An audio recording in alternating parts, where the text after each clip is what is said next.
меня здесь один выход. На самом деле, я долго о нем думал, что предприятие, конечно, надо спасать. Если акционеры предприятия не видят этого пути, но ведь я тоже акционер, я имею в виду как республика.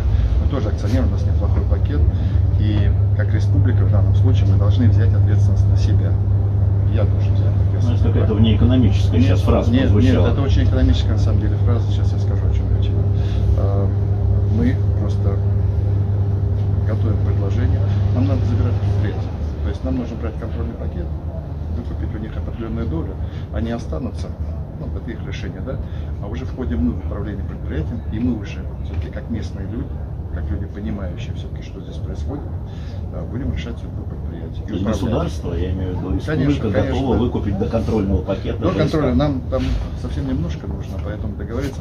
Предприятие довольно прибыльное, и там, в общем-то, средства массовой информации везде есть, сколько денег мы получаем. Мы очень неплохо получали прибыль как государство. В данном случае, я думаю, что переход пакета к нам, контрольно подчеркиваю, и разумное управление предприятием последующее может привести, да, конечно, сокращение дивидендов, которые можно будет направить на соответственно, развитие предприятия, модернизации и думать. У нас есть еще запас времени на самом деле, поэтому много ли?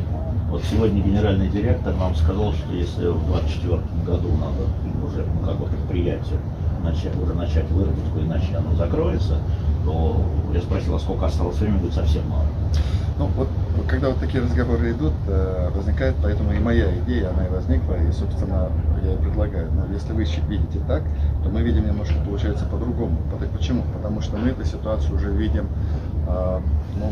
другим источником сырья, и поэтому мы готовы брать на себя ответственность.